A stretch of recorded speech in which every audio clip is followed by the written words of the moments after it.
ये यहाँ तक नौबत आ गई थी कि अगर अस्पताल भी पहुँचना पड़ता था किसी किसी को तो बड़ा मुश्किल था घर से निकलना, बहुत मुश्किल था। और फिर हमारी आवाज़ जिस तरह दबाई गई, उस दिन हज़ारों में बच्चों को उठाया गया, मुल्क भर के जेलों में डाल दिया गया और आज तक उसे प्रिवेंटिव डिटेंशन किए कहा गया। कोई केसों में ये बंद नहीं है ये लड़के।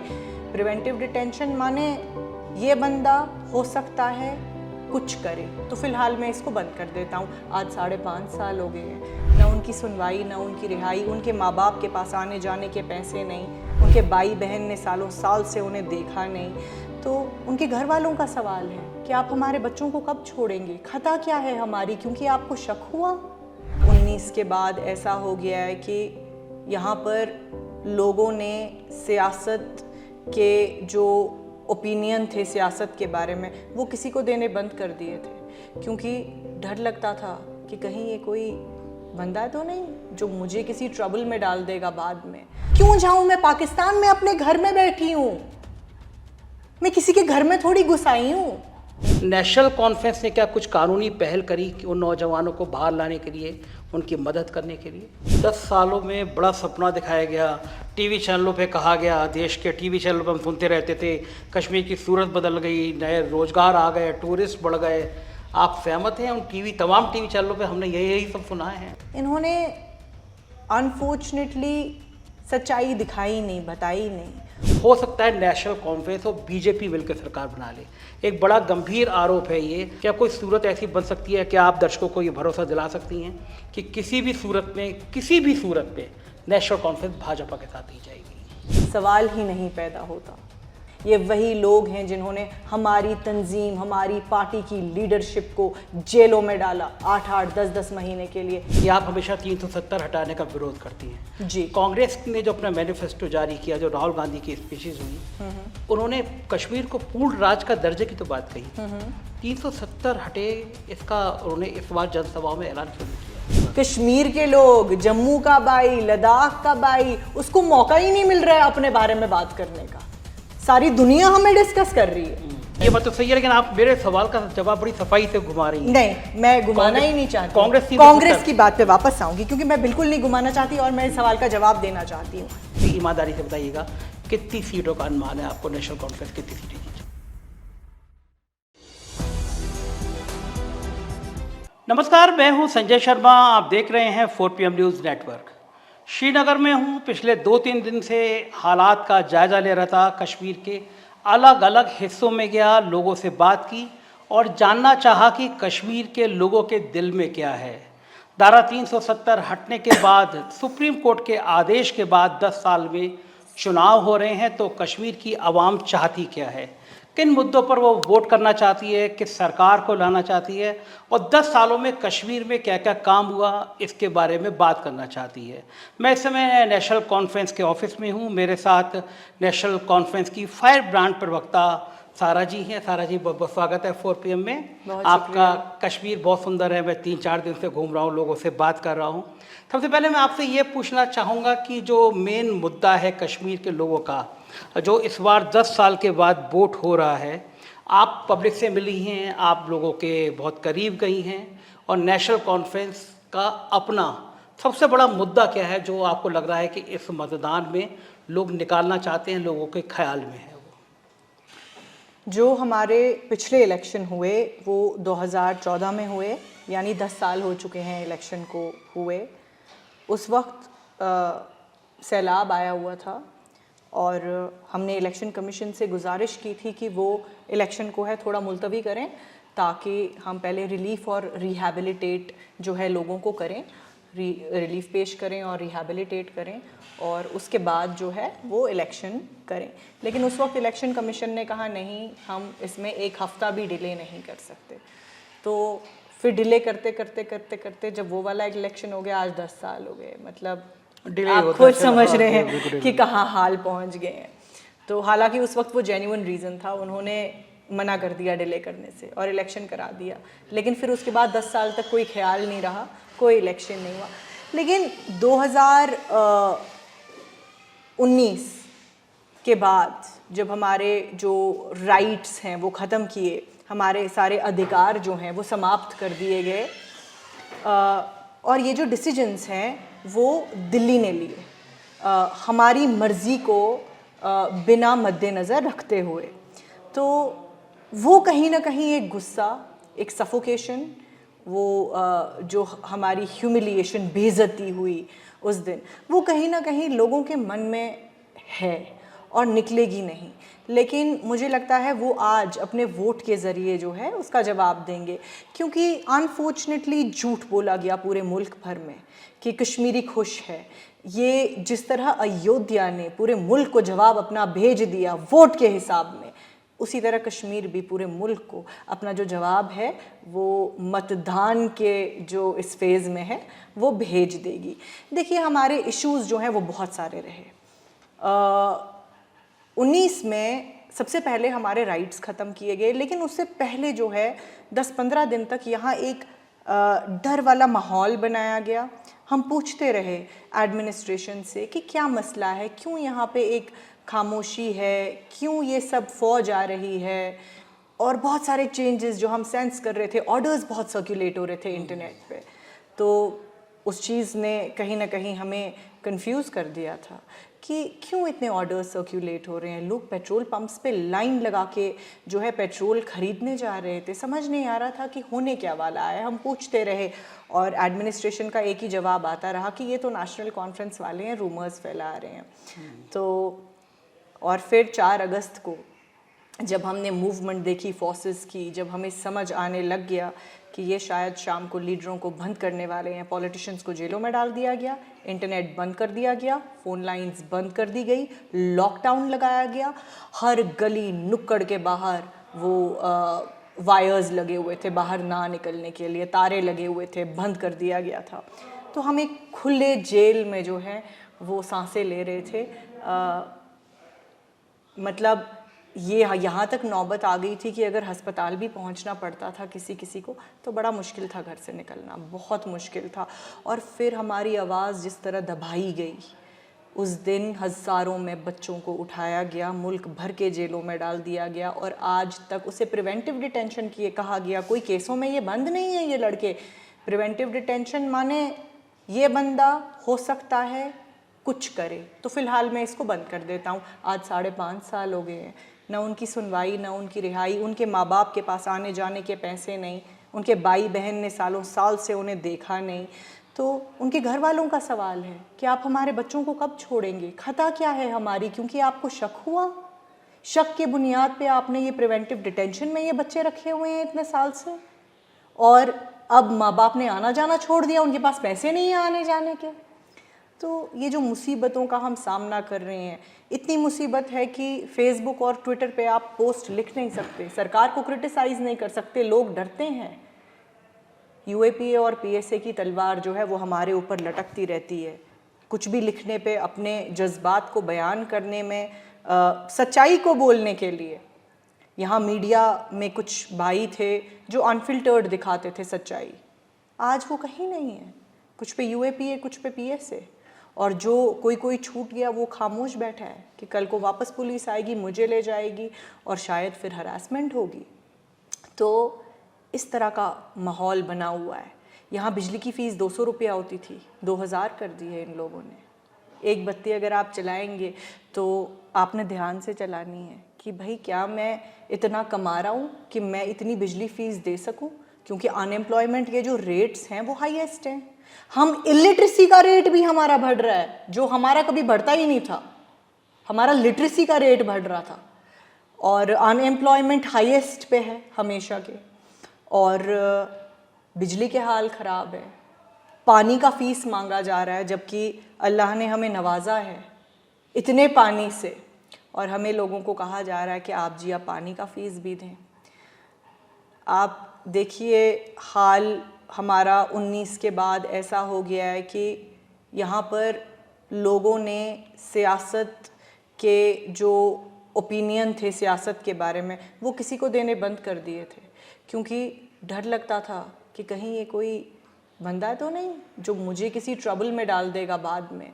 तो इस तरह के हालात, एक खौफ का माहौल और बार बार बयानबाजी जो दिल्ली से आती रही, कश्मीरी खुश है, कश्मीरी खुश है। जब 5 अगस्त के फ़ैसले लिए गए, एक तरफ़ा फ़ैसले लिए गए, अनकॉन्स्टिट्यूशनल थे, अनडेमोक्रेटिक थे, इलीगल थे, क्योंकि अगर आपको हमारा स्पेशल स्टेटस हटाना था तो आपको पहले 1954 की कॉन्स्टिट्यूएंट असेंबली चाहिए थी। जब वो असेंबली थी ही नहीं तो आपने हमारे अधिकार कैसे ख़त्म कर दिए? आपने कौन सी किताब ये पढ़ ली जो आपने खुद लिख ली, खुद चेंज कर ली? कॉन्स्टिट्यूशन कोई मजाक थोड़ी है। आपने कॉन्स्टिट्यूशन का ओहदा जो है वो यहाँ पे रखना है और आपने उसका ओहदा कहाँ पे रख दिया? आपने तो मजाक बना दिया। जिस तरह आपका दिल करता है आप छेड़छाड़ करते हैं कॉन्स्टिट्यूशन के साथ। 370, 35 ए 72 साल तक हिंदुस्तान के कॉन्स्टिट्यूशन का हिस्सा थे, कोई गाली नहीं थे कि बाद में उसके बारे में बात करना मतलब इलीगल हो गया। ये बोलने लगे कि जो 370 के बारे में बात करेगा वो एंटी नेशनल है, जाइए पाकिस्तान जाइए। क्यों जाऊं मैं पाकिस्तान? में अपने घर में बैठी हूं, मैं किसी के घर में थोड़ी घुस आई हूं, ये मेरा घर है। तो इस तरह के बातें करना, आप पाकिस्तान जाइए, ये करिए, वो करिए, तो कहीं ना कहीं मुल्क भर में जो एक वो वेव फैलाई गई। लेकिन खुशी मुझे उस दिन हुई जब मैंने देखा कि हमारे मुल्क के जो भाई बहन हैं उन्होंने अयोध्या से जो है वो जवाब पूरे मुल्क को भेज दिया कि हम इन फैसलों के साथ नहीं हैं। बेशक हमारा नाम इस्तेमाल किया जाता है लेकिन उसका मतलब ये नहीं है कि हम इन फैसलों के साथ हैं। सारा जी, आपने जो बातें बताई मैं लगभग उससे सिद्धांततः सहमत हूँ कि 10 साल से चुनाव नहीं हुए, सुप्रीम कोर्ट के आदेश पर चुनाव हुए और 2014 में चांस की बात है मैं उसी दिन आया था जिस दिन वो फ्लाइट खुली थी, परिवार के साथ घूमने का था, लेकिन तूफान आ गया था उस समय। मैंने वो हालात भी देखे। सतपाल मलिक जी का भी मैंने इंटरव्यू किया, उन्होंने बताया कि उन्हें एक दिन पहले बताया गया था कि 370 पे साइन करने हैं और फिर उन्होंने मुझे कई घोटाले भी बताए। लेकिन मेरा बड़ा सवाल ये है कि आपने जो बात करी कि बहुत सारे नौजवान बंद हैं जेलों में सालों से, नेशनल कॉन्फ्रेंस ने क्या कुछ कानूनी पहल करी कि उन नौजवानों को बाहर लाने के लिए, उनकी मदद करने के लिए? देखिए, इस तरह से इन बच्चों को जो है रियासत के बाहर ले गए हैं, केसेस कोई है नहीं। तो अगर आप देखिए जब किसी के ऊपर केस ही नहीं है तो टेक्निकली रिकॉर्ड ही नहीं है। लेकिन हम इसीलिए पूरी कोशिश कर रहे हैं इस इलेक्शन में लोगों को अवेयर करने की कि हमारे मुसीबतें क्या हैं और हमें किन मुसीबतों से बाहर आना है और क्यों इस वक्त ये जो इलेक्शन है ये किसी पॉलिटिकल पार्टी के बारे में नहीं है, ये अवाम के बारे में है, ये हमारी शनाख्त के बारे में है, ये हमारी इज़्ज़त के बारे में है। जो बेइज्जती हमारी रोज़ की जाती है, हमारा मुंह बंद करके, हमारे आइडियाज़ को शट आउट करके, हमें ये कह के कि भाई आपके लिए कर रहे हैं, आपकी भलाई के लिए। मतलब जैसे हम 3 साल के बच्चे को कहते हैं ना बेटा दवा खा लो तुम्हारी भलाई के लिए, मतलब आपको पूरी जम्मू कश्मीर की 1.25 करोड़ अवाम बेवकूफ़ लगती है? वो पार्टिसिपेट अपने डिसीजंस में नहीं कर सकते हैं? हम सबसे पहले कोशिश करेंगे कि ये जो बच्चे मुल्क भर के जेलों में हैं ये वापस लाए जाए। जो पीएसए की तलवार साल भर हमारे ऊपर लटक रही होती है, पीएसए को ख़त्म किया जाए, क्योंकि ह्यूमैनिटेरियन ही नहीं है ये सारे लॉज, ये इंसानों के लिए बने ही नहीं हैं ये लॉज। और कहीं ना कहीं जो हमने सरकार का एटीट्यूड देखा, रवैया देखा, उल्टा दूसरों को ही ब्लेम करना। आप 10 हफ्ते से सरकार नहीं चला रहे हैं बीजेपी, आप 10 दिन से नहीं चला रहे हैं, 10 महीने से नहीं चला रहे हैं, 10 साल किसी भी जगह की शक्ल सूरत बदलने के लिए काफ़ी है। आपने किया क्या डेवलपमेंट के नाम पे? बिजली के हाल खस्ता है, एम्प्लॉयमेंट हमारे पास, अनएम्प्लॉयमेंट की रेट जो है वो हाईएस्ट है इस वक्त। बर्बादी का हाल ये है कि अब हम इलिटरेसी की रेट में भी आगे बढ़ रहे हैं। अच्छा, आप सड़कों का हाल देखिए। G20 के वक्त इनको लगा हम जो है डेलीगेशन को डाउनटाउन के और भी लेके जाएंगे, तो इन्होंने पूरे सड़कें खोद दिए डाउनटाउन के। बाद में इनको लगा शायद सिक्योरिटी पॉइंट ऑफ व्यू से सूटेबल नहीं है, अभी तक वो सड़कें खुदे हुए हैं, किसी ने पैचिंग तक नहीं करा है। 10 सालों में बड़ा सपना दिखाया गया, टीवी चैनलों पे कहा गया, देश के टीवी चैनलों पे हम सुनते रहते थे कश्मीर की सूरत बदल गई, नए रोजगार आ गए, टूरिस्ट बढ़ गए। आप सहमत हैं? उन तमाम टीवी चैनलों पे हमने यही सब सुना है। देखिए, अनफॉर्चुनेटली ज़्यादातर ये जो मीडिया है, गोदी मीडिया, तो ये वही बोलते हैं, वही स्क्रिप्ट पढ़ते हैं जो इन्हें सरकार बोलती है पढ़ने के लिए। और ये बहुत बड़ी बदकिस्मती है, क्योंकि मीडिया एक पिलर है डेमोक्रेसी का, और अगर यही सच्चाई के बजाय प्रोपेगेंडा में लग जाए, सरकार की नैरेटिव को आगे चलाने में लग जाए, तो आवाम की आवाज़ तो दब जाएगी ना। तो ये इस दौर का जो है सबसे बड़ा मुसीबत रहा कि जो मीडिया है उसने सच को झूठ, झूठ को सच, पिछले 10 साल से गोदी मीडिया की बात कर रही हूँ, हम सब जानते हैं कौन से चैनल्स हैं, कौन से लोग हैं, बहुत अच्छे से हम सब जानते हैं। इन्होंने अनफॉर्चुनेटली सच्चाई दिखाई नहीं, बताई नहीं, और उसी वजह से जो है मुल्क भर में जो हमने वो एक टेंशन का माहौल देखा, जो एक माहौल देखा बनते हुए, बीफ बैन हुआ, घर वापसी की बात चली, लव जिहाद की बात चली, इसी तरह आपने देखा चुनाव में मुजरा से लेकर मुसलमान तक सब कुछ प्रधानमंत्री जी ले आए थे। लेकिन बड़ा सवाल ये है कि क्या इस तरह के मुद्दे, क्या बीजेपी के खिलाफ जो माहौल बना था या धारा 370 के खिलाफ जो बना था, नेशनल कॉन्फ्रेंस इतनी अगर मजबूत थी, और मैं ये बात तो स्वीकार कर सकता हूँ कि 3 दिनों में मैंने करीब 100 लोगों से बात की होगी, सबका ये तो मानना है कि नेशनल कॉन्फ्रेंस सबसे बड़ी पार्टी बन के उभरेगी। लेकिन मुझे अभी तक कोई ये नहीं मिला कहने वाला कि आपका और इंडिया गठबंधन, यानी आपका और कांग्रेस की सरकार इतनी सीटें ले आएगी कि वो हुकूमत बना पाए। दूसरा सबसे सेंसिटिव सवाल ये हुआ जो मुझे लोगों ने बताया, वो ये कहा कि जो हालात हैं उसमें नेशनल कॉन्फ्रेंस लगभग 30 सीटें लाएगी, कांग्रेस 6-7 सीट लाएगी। हो सकता है नेशनल कॉन्फ्रेंस और बीजेपी मिलकर सरकार बना ले। एक बड़ा गंभीर आरोप है ये। आपने जितनी बातें कही अभी वो सब बीजेपी के खिलाफ थी। क्या कोई सूरत ऐसी बन सकती है कि आप दर्शकों को ये भरोसा दिला सकती हैं कि किसी भी सूरत में नेशनल कॉन्फ्रेंस भाजपा के साथ ही जाएगी? मैं आपको वाजिया तौर से, यकीन से ये कहती हूँ कि सवाल ही नहीं पैदा होता कि हम कभी बीजेपी के साथ हाथ मिलाएंगे। ये वही लोग हैं जिन्होंने इस रियासत के 2 टुकड़े किए, ये वही लोग हैं जिन्होंने स्टेट से हमें यूटी का दर्जा पहनाया, ये वही लोग हैं जो यूएपीए और पीएसए की तलवार हमारे सर पे लटकाते हैं हर रोज़, ये वही लोग हैं जो रोज़ ऑर्डर्स निकालते हैं। एक गवर्नर बिठाए हैं इन्होंने यहाँ, और वो अपनी मर्ज़ी से जो दिल करता है वो करते हैं, बिना लोगों की मर्ज़ी के, बिना ये जाने कि लोग किस तरह सफोकेटेड फील करते हैं, बिना ये समझे कि किन मुसीबतों का सामना हमने किया है पिछले 5 सालों में। ये वही लोग हैं जिन्होंने हमारी तंजीम, हमारी पार्टी की लीडरशिप को जेलों में डाला 8-8, 10-10 महीने के लिए। इन्हीं लोगों के साथ हम हाथ मिलाएंगे? खुदा बचाए, अल्लाह बचाए, हमारा कोई भी इरादा नहीं है कम्युनल लोगों के साथ हाथ मिलाने का। जहाँ जहाँ हमें सेक्युलर फोर्सेस मिलेंगे, वो फोर्सेस मिलेंगे जो सबके लिए अपने दरवाजे खुले रखते हैं, हिंदू, मुसलमान, सरदार, ईसाई, ये सोच के आगे नहीं बढ़ते, हम उनके साथ हाथ मिलाएंगे। हम उन लोगों के साथ हाथ नहीं मिलाएंगे जो बर्दाश्त नहीं करते हैं मुसलमान की टोपी अपने सर पे रखना, जो औरतों का हिजाब पहनना पसंद नहीं करते, जो मुसलमानों को बहुत सारे नामों से बुलाते हैं। मैं इंटरनेट पे लैंग्वेज देखती हूँ कि किस तरह के निकनेम्स, क्योंकि हमारी एक खता है कि हम मुसलमान हैं, तो बाकियों को मौका मिल जाता है क्योंकि वो किसी और मज़हब के हैं हमारे ऊपर गाली गलौच करने का। तो ऐसे लोगों के साथ जो दूसरे लोगों को उकसाते हैं हमारे खिलाफ, जो दूसरे लोगों से ये उम्मीद करते हैं कि लिंचिंग्स जो हैं वो चलती रहे बीफ बोल के। तो आपने अखलाक का केस हम सब जानते हैं।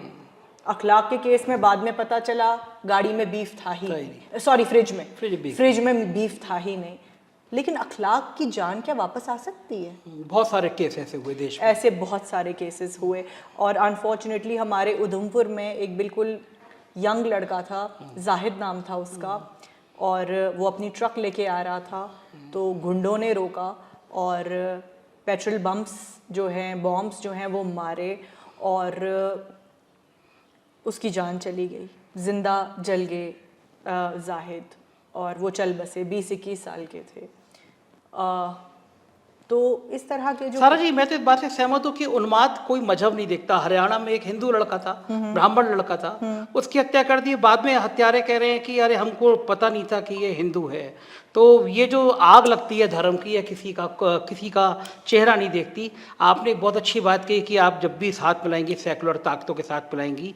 मेरा सवाल ये है कि अगर कोई सीटें कम रह गई तो महबूबा मुफ्ती और इंजीनियर राशिद, ये दो नाम ऐसे हैं, क्या इनके साथ भी कभी आप बातचीत की दौर खोल सकती हैं? देखिए, मैं आपको बहुत ही ओपनली बोलना चाहती हूँ। इस वक्त नेशनल कॉन्फ्रेंस जो है, हमारा अलायंस है आईएनसी के साथ। बाकी सारे जो फोर्सेस हैं वो तकरीबन एक ही साथ हैं, क्योंकि आए दिन ये खबरों में सुनने को मिलता है कि कोई रात के अंधेरे में बीजेपी से मिला, कोई खुलेआम मिल रहा है, सुबह शाम दिन रात। आप ये बात महबूबा जी की तरफ इशारा है, राशिद की तरफ इशारा? देखिए, इंजीनियर रशीद की बात आप कर रहे हैं, तो देखिए उनसे पूछा गया कि आप किसके साथ हाथ मिलाएंगे जब इलेक्शन हो जाएंगे, रिजल्ट आएंगे तब। तो उन्होंने कहा मेरे दरवाजे सबके लिए खुले हैं। और एक और बात उनसे पूछी गई कि क्या आप बीजेपी के साथ अलायंस करेंगे? उन्होंने कहा मैं इस सवाल का जवाब नहीं दूंगा। अब बताइए इन दोनों सूरतों में आप क्या समझेंगे? जहाँ तक रही महबूबा मुफ्ती जी की बात, 2014 के जब इलेक्शन हुए तो 15 में मुफ्ती साहब ने सरकार बनाई बीजेपी के साथ। हालांकि हमने जो है अनकंडीशनल सपोर्ट उन्हें पेश की थी उस वक्त कि आप सरकार बनाएं, न हमें मिनिस्ट्री चाहिए, न हमें कोई बेनिफिट चाहिए, एमएलए एमएलसी एमपी नहीं चाहिए, आप सरकार बनाइए, आप बस हुकूमत 6 साल चलाइए, हम अनकंडीशनल सपोर्ट दे रहे हैं, यानी हमें कुछ नहीं चाहिए, आप बाकी सब रख लीजिए। क्योंकि उन्होंने वोट इसलिए मांगा था कि बीजेपी को दूर रख सके, क्योंकि बीजेपी ने सिलसिला शुरू कर दिया था बीफ बैन, घर वापसी, लव जहाद, टोपी नहीं पहनना, मुसलमानों का जो ट्रीटमेंट चल रहा था, लिंचिंग्स चल रही थी। तो महबूबा मुफ्ती जी यहाँ हर घर घर गई और कहा कि मुझे बीजेपी को दूर रखने के लिए वोट दीजिए। और लोगों ने जब उन्हें वोट दिया, 28 सीटें दी, तो मुफ्ती साहब ने अलायंस बीजेपी के साथ ही किया। लेकिन साल भर में ही मुफ्ती साहब गुजर गए और महबूबा जी ने मीटिंग बुलाई और उस मीटिंग में उन्होंने कहा मैं अपनी उंगलियां नहीं जलाऊंगी बीजेपी के साथ अलायंस करके। और उन्होंने ये भी कहा कि उनके जो पिता थे मुफ्ती साहब, वो एक दुखी इंसान के तौर पे चल बसे क्योंकि उन्होंने बीजेपी के साथ अलायंस की थी। लेकिन बाद में कुछ ही दिनों में महबूबा जी ने वापस बीजेपी के साथ ही अलायंस करी। समझ में नहीं आया कि 10 ही दिन में ऐसा क्या बदल गया। इतने तेज़ बयानबाजी करके जब मुफ्ती साहब गुजर गए, उसके बाद वापस वो उन्हीं के साथ उन्होंने अलायंस बनाया। और जब फिर यहाँ हालात ख़राब हो गए तो और यहाँ जो है बहुत सारी जानें गंवाई हमने, एक बार गुस्से में आके उन्होंने स्टेज पे कहा कि ये जो बच्चे मर रहे हैं ये कैंपों पे हमला कर रहे हैं, ये कोई दूध और टॉफ़ी खरीदने नहीं गए हैं। तो ऐसी बात एक लीडर के मुंह से निकलना, एक ऐसी पार्टी को सपोर्ट करने के लिए जो हमारे हक में बेसिकली है ही नहीं, वो है ही हमारे खिलाफ। और फिर बीजेपी ने इतना तकड़ा जवाब महबूबा जी को दिया कि वो सेक्रेटेरिएट में बैठी हैं और उन्हें उनके चीफ सेक्रेटरी द्वारा पता चलता है कि हुकूमत तो चली गई है, बीजेपी ने तो सपोर्ट खींच लिया है। यानी सपोर्ट महबूबा जी ने नहीं खींचा, वो भी बीजेपी ने खींचा वापस। तो फेस सेविंग का भी जो है मौका वो उन्हें नहीं मिला। तो फिर पीएजीडी के द्वारा जब डॉक्टर फारूक अब्दुल्ला साहब ने तमाम तंजीमों को, पार्टीज़, पॉलिटिकल पार्टीज़ को बुलाया, तो थोड़ा ऑक्सीजन जो है पीडीपी ने वापस गेन कर ली, उन्होंने सांस लेना वापस शुरू कर दिया। कहने का मकसद ये है कि आप कह रहे हैं कि क्या ये पार्टीज़ बीजेपी के साथ जाएंगे, ये तो ऑलरेडी बीजेपी के साथ ही हैं।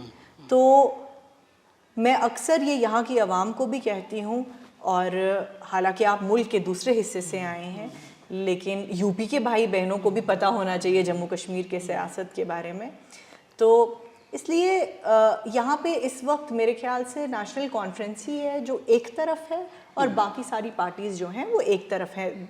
वो उनको आपत्ति नहीं है किसी के साथ हाथ मिलाने में, लेकिन हमें जो है आपत्ति है।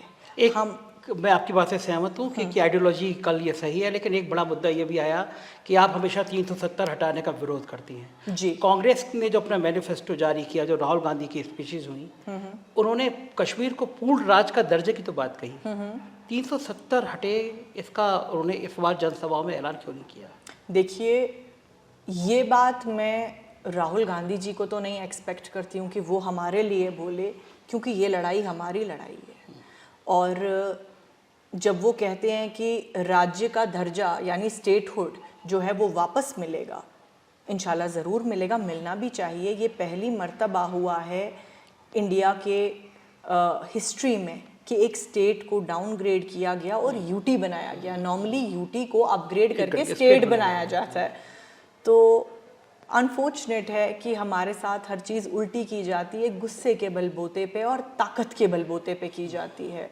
हमारी आवाज़ को मद्देनज़र रखते हुए नहीं की जाती है। जब 370 हटाया गया, ये मुझे हक था, कश्मीरी भाई बहनों को हक था, जम्मू के भाई बहनों को हक था और लद्दाख के भाई बहनों को हक था कि वो टीवी पे आए, सड़क पे आए, अपनी बात रखे। सड़क पे तो लॉकडाउन था और टीवी पे हमें आने से मना कर दिया गया। मैं जब टीवी देखती थी, वहाँ कोई बम्बई से तो कोई कलकत्ता से, कोई अमेरिका से तो कोई इंग्लैंड से हमें डिस्कस कर रहा है, लेकिन हम कश्मीर के लोग, जम्मू का भाई, लद्दाख का भाई, उसको मौका ही नहीं मिल रहा है अपने बारे में बात करने का। सारी दुनिया हमें डिस्कस कर रही है, लेकिन हमें मौका नहीं मिल रहा है एक डेमोक्रेसी में खुद को डिस्कस करने का। कितनी बदकिस्मती की बात है। ये बात तो सही है, लेकिन आप मेरे सवाल का जवाब बड़ी सफाई से घुमा रही हैं। नहीं, मैं घुमाना ही नहीं चाहती। कांग्रेस की बात पे वापस आऊंगी, क्योंकि मैं बिल्कुल नहीं घुमाना चाहती और मैं इस सवाल का जवाब देना चाहती हूँ। मैं ये बोलना चाहती हूँ, ये लड़ाई हमारी लड़ाई है। मैं बिल्कुल एक्सपेक्ट नहीं करती, क्योंकि राहुल गांधी जी की जो पार्टी है वो पूरे पैन इंडिया है, पूरे मुल्क में है। और देखिए, जाहिर सी बात है, वो नहीं चाहेंगे कि एक छोटी सी पॉपुलेशन 70 लाख लोगों के लिए वो 370 की बात करे और 145 करोड़ लोगों को वो डिसअपॉइंट करे जो वो बोले उस वजह से। तो ये तो एक एक्सपेक्टेड सी बात है। ये बात मैंने मान ली, लेकिन मैंने देख रहा हूँ लेकिन ये लड़ाई हमारी लड़ाई है। पॉलिटिकली, कॉन्स्टिट्यूशनली सुप्रीम कोर्ट वापस जाएंगे और हम इस लड़ाई को लड़ेंगे और अपने राइट्स को वापस हासिल करके रहेंगे। सहमत हूँ आपकी, लेकिन प्रैक्टिकली धरती पे श्रीनगर की जमीन पर जहाँ पे नेशनल कॉन्फ्रेंस ने कांग्रेस को सीटें दी हैं, वहाँ पे जो तालमेल होना चाहिए नेशनल कॉन्फ्रेंस और कांग्रेस का, उतना नज़र नहीं आ रहा। नेशनल कॉन्फ्रेंस के लीडर एक आध जगह पे बागी होकर लड़ रहे हैं। फारूक साहब ने भी अपील करी कि वो अपना नाम वापस ले लें, एक जगह तो ये भी मामला हुआ। तो आपके वर्कर्स क्या खुश नहीं थे कि कांग्रेस को इतनी सीटें नहीं दी जानी चाहिए थी? आप लड़ती तो और बेहतर हो जा रहा था। ऐसी भी बात भी सामने आई। देखिए, मैं एक आपको एग्जाम्पल देती हूँ, ठीक है? इसमें शायद नेशनल कॉन्फ्रेंस और कांग्रेस के बारे में ज़्यादा नहीं, ह्यूमन नेचर के बारे में आपको समझाने की कोशिश करूँगी, क्योंकि कभी कभी वो भी समझना चाहिए और जवाब देना चाहिए। जब जो कश्मीर में हमारा जिस तरह का, आपने खुद भी कहा, आप जब गए तो आपको पता चला कि नेशनल कॉन्फ्रेंस सबसे बड़ी पार्टी उभर के आएगी। तो हमारे जो कैंडिडेट्स थे, कहीं के 10 साल से तो इलेक्शन हुए हैं, तो कोई कैंडिडेट जो है वो 20-20, 30-30 साल से जो है एक कॉन्स्टिट्यूएंसी में काम कर रहा था और उसका जो होल्ड था वो स्ट्रॉन्ग था। लेकिन जब हमने उस कैंडिडेट को लास्ट मिनट पे ये कहा कि आप जो हैं अब इलेक्शन नहीं लड़ रहे हैं और हम ये सीट कांग्रेस को दे रहे हैं, और कैंडिडेट कहे कि भाई एक तो मैंने मेहनत बहुत की है, नंबर 1, नंबर 2 वोट तो मुझे पड़ेगा। कहीं ना कहीं जज्बात जो हैं वो इंसान को कभी कभी कोई ऐसा स्टेप उठाने पे मजबूर कर देते हैं कि वो उठा लेता है, चाहे उसको वो लॉन्ग टर्म में वो फैसला पसंद ना भी आया हो, लेकिन कभी कभी जज्बाती होने के बाद इंसान कुछ फैसले करता है, चाहे ये कांग्रेस की तरफ से हुआ या उनके कैंडिडेट्स ने कहा हो या हमारे कैंडिडेट्स ने कहा हो। ये ह्यूमन नेचर है। किसी ने 30 साल एक जगह काम किया, लास्ट मिनट पे आप उसको कह रहे हैं अब हम अपने कैंडिडेट को टिकट दे ही नहीं रहे हैं, हम कांग्रेस के कैंडिडेट को दे रहे हैं। लेकिन इस इलेक्शन की मैं आपको इम्पोर्टेंस समझाती हूँ कि क्यों ऐसा क्यों हुआ। बीजेपी अपने टीम्स जो है पिछले 5 साल से एक एक करके यहाँ लॉन्च कर रही है डिवाइड एंड रूल पॉलिसी को। देखिए, डिवाइड एंड रूल पॉलिसी शुरू कहाँ से हुई? ये 10 मई 1857 मेरठ से शुरू हुई। बिल्कुल ठीक बात है। बिल्कुल, आपको पता है क्योंकि यूपी से शुरू हुई। तो वो फौज का कुछ मसला था, किसी के कार्ट्रिजेस में बीफ फैट लगाया गया, किसी के में पोक फैट। तो मुसलमानों को लगा हमारे खिलाफ साजिश है, हिंदुओं को लगा हमारे खिलाफ साजिश है, तो लड़ाई जो है वो वहां से शुरू हुई जब बंगाल का पार्टीशन हुआ। ठीक है, जब बंगाल का पार्टीशन हुआ तो हम समझ गए कि जो ब्रिटिश ने बीज बोया 50-60 साल पहले, उसका रिजल्ट हम अब 1900s में देख रहे थे। और उसके बाद हमने उसका रिजल्ट देखा जब 1947 में पार्टीशन हुआ, दोनों तरफ कितने लोग मारे गए। यानी जो नफरत का बीज ब्रिटिश ने बोया वो कामयाब हो चुका था। तोड़ो और उसके बाद इनको रूल करो, आसान हो जाएगा रूल करना। वो पॉलिसी आज हमारे साथ इस्तेमाल की जा रही है। अनफॉर्चुनेटली यहाँ पे हर एक बंदे को कहा जा रहा है तुम इस कम्युनिटी से हो, तुम इस कम्युनिटी से हो, तुम इस कम्युनिटी से हो, फिर सब डिविजन्स नीचे, तुम अब इससे, तुम अब इससे, तुम अब इससे, तुम अब इससे। मेरे पास पेन और पेपर होता तो मैं आपको ये चार्ट पे बना के दिखाती। सहमत हूँ, ये करते हैं। हाँ, तो ये सब डिविजन्स करने लग गए। तो ये जो डिवाइड एंड रूल पॉलिसी है, आपने देखा कि इंजीनियर रशीद को पार्लियामेंट जब उन्होंने इलेक्शन जीती, बेल नहीं मिला। उनको मौका दीजिए जी अपने लोगों के लिए काम करने का, लेकिन बेल नहीं मिला। बेल मिला तब जब इलेक्शन की कैंपेन चल रही है, इनको लगा कि शायद इमोशनल तर्जे पे बात करेगा, जज्बाती भावुक तर्जे पे बात करेगा और जो लोगों को है वो अपनी तरफ खींच लेगा। तो अदालत सीटों को तोड़ने के अदालत पे सवाल उठा रही हैं आप? मैं अदालत पे नहीं सवाल उठा रही, मैं आपको तरीका बता रही हूँ कि किस तरीके से। देखिए, हमने एक्सपेक्ट किया था जब इंजीनियर साहब की कैंपेन चली। देखिए, सबसे पहले सवाल दिमाग में ये आता है कि वो केसेस में बंद हैं। तो जब उनके बच्चों ने यहाँ कैंपेन की तो उन्होंने 2 बातों पे कैंपेन की। एक, उन्होंने कहा स्कूल कॉलेज की फ़ीस नहीं है। लेकिन आपको पता है एक एक्स लेजिस्लेटर की तनख्वाह कितनी होती है जम्मू कश्मीर में? 2.25 लाख रुपया। फ़ीस तो 500,000 रुपया होती है। तो क्योंकि यहाँ ज़्यादा ये कॉलेजेस का जो सेटअप है सरकारी है, तो ये झूठ था। नंबर 2, उन्होंने कहा अगर आप हमारे पिता को वोट नहीं देंगे तो उन्हें फांसी दी जाएगी। ओके, हाँ, ये बात तो कह रहे हैं, लोग कह रहे हैं। बात तो लोगों को लगा कि बेहतर है कि एक इंसान को फांसी से बचा ले। लेकिन इसमें मजे की बात यह है कि जिन केसेस में वो बंद हैं उनमें फांसी होती ही नहीं है। हाँ, ये बात तो सामने आई, कई मीडिया रिपोर्ट्स पे भी आई कि क्यों पेरोल पे सवाल भी उठाया गया। मैं मानता हूँ कि आप चाहे वो राम रहीम हो या इस तरह के कई केस सामने आए जब लगा कि फ़ायदा हो सकता है। एक बड़ा अहम सवाल ये है कि कई मंचों से ये कहा गया कि 370 हटाने के बाद आतंकवाद खत्म हो गया। 100 दिन हुए प्रधानमंत्री जी को शपथ लिए हुए तीसरी बार, और करीब 20-22 सैनिक खत्म हो गए आतंकियों से मुठभेड़ में। तो आप क्या मान रही हैं कि आतंकवाद खत्म नहीं हुआ, 370 हटने के बाद में कोई असर पड़ा या नहीं पड़ा? देखिए, मैं कहूँगी कि ये एक फोर्स्ड नॉर्मलसी है जिसे दिखाया जा रहा है। क्योंकि जब आप लोगों को डराते हैं, धमकाते हैं UAPA PSA के नाम से, आपको पता है पासपोर्ट हासिल करना यहाँ कितना मुश्किल है? मिलता नहीं है। कहते हैं 90 में आपका कोई रिश्तेदार मिलिटेंट था। मतलब अब मेरे जैसा इंसान कहेगा कि यार मैं तो तब पैदा हुआ था, तो मुझे क्या पता मेरा रिश्तेदार क्या कर रहा था तब? कैसे पता होगा? आप हॉस्पिटल से अभी पैदा होके आए हैं। तो आज की जनरेशन पासपोर्ट की वेरिफिकेशन के साथ जो है बड़ी मुश्किल से डील की जाती है। कहा जाता है आपका कोई रिश्तेदार कभी मिलिटेंट रहा होगा, नौकरी की वेरिफिकेशन जो होती है गवर्नमेंट जॉब्स की, वो भी इसी तरह होती है। कहा जाता है कोई मिलिटेंट लिंक रहा है कभी किसी दौर में किसी आपके रिश्तेदार का, अच्छा बैंक का लोन नहीं मिलता, यही सेम बात कही जाती है। यहाँ पे जम्मू कश्मीर के लोग, आपको पता है, मजहबी वजह से अक्सर सऊदी अरेबिया जाते हैं हज करने या उम्राह करने। उनको मुसीबतों का सामना करना पड़ता है क्योंकि वेरिफिकेशन ही नहीं होती है पासपोर्ट के लिए, तो ये धार्मिक जो फ़र्ज़ हैं ये पूरे नहीं कर पाते। तो ये जो बहुत सारी सफोकेशंस हैं यहाँ पे, इतने सारे मीडिया आउट, ये जो हमारे बहुत सारे जो भाई 2019 से पहले बहुत ओपनली काम करते थे। देखिए हमारी मीडिया फ्रेटर्निटी में काफ़ी लोग थे जो आज कहीं नज़र ही नहीं आ रहे, या तो डर के मारे या तो केसेस के मारे। तो अगर आप यहाँ के अखबार पढ़ेंगे आपको गवर्नमेंट का एडवर्टीजमेंट के अलावा और कुछ नहीं मिलेगा। वो तो पूरे देश का ही हाल है। आपको कहीं खबर ही नहीं मिलेगी। आप सोचेंगे कि भाई खबर कहाँ ढूंढूं, किससे पूछूं, और आपको वो सड़क पे आम आदमी से पूछनी पड़ेगी क्योंकि वो फेसबुक और ट्विटर पे लिखने से डर रहा है, तो आपने उससे पर्सनली जाके पूछना पड़ेगा। सारा जी पूरा देश ही कश्मीर बन गया है।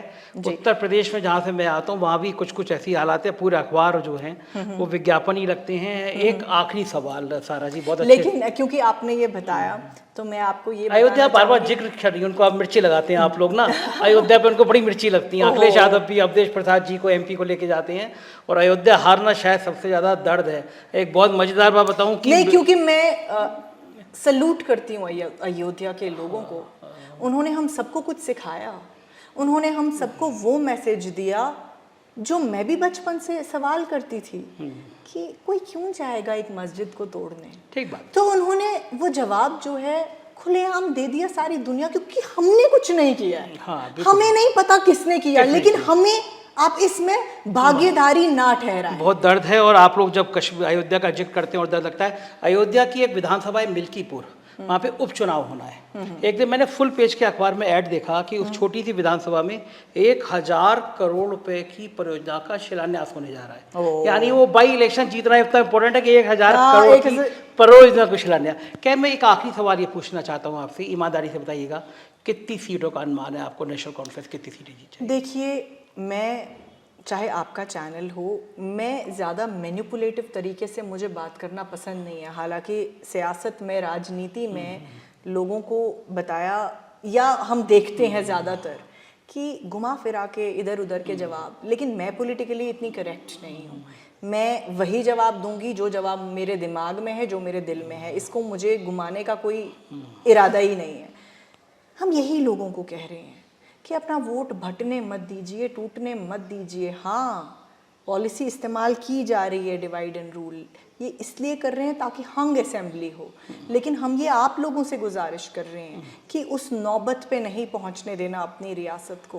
क्योंकि इस वक्त जो सवाल है, एक तो ये 5 अगस्त 2019 के दिन जो हमारे साथ किया गया उसका है, और उसके बाद जो हमारे ऊपर जुल्म सितम किया गया उसका है। हमारी इज्जत, हमारी विकार, हमारे राइट्स, हमारे हुकूक, हमारे अधिकारों की बात है।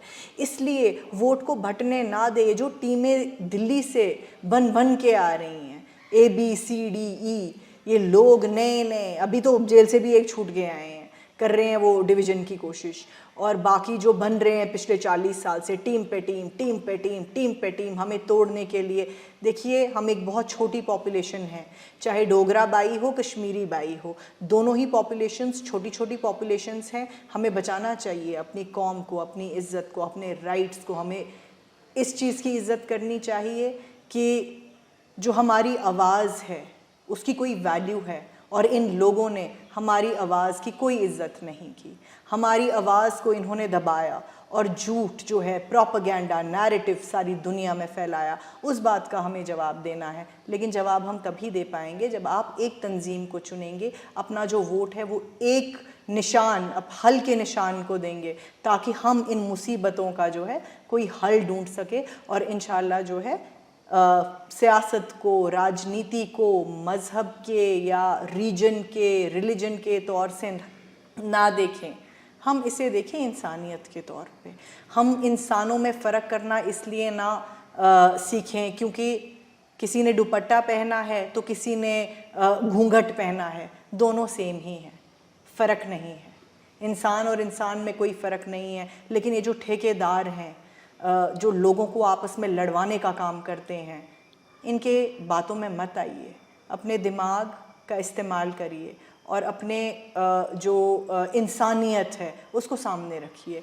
बाद में ये जो भड़काऊ सियासतदान लोग हैं जो कहते हैं देश के गद्दारों को गोली मारो डैश डैश को, वो दिल्ली के मंच पे कहते हैं और उसके बाद उनके खिलाफ कार्रवाई भी नहीं की जाती। अगर मेरे जैसा इंसान ऐसी कोई बात करेगा, मुझे मुल्क के पता नहीं किस काल कोठरी में ठोक दिया जाएगा और किसी को मुझसे मिलने की इजाज़त भी नहीं मिलेगी। बिल्कुल ठीक बात है। बहुत बहुत शुक्रिया सारा जी, बहुत अच्छी बातचीत की आपने, धन्यवाद।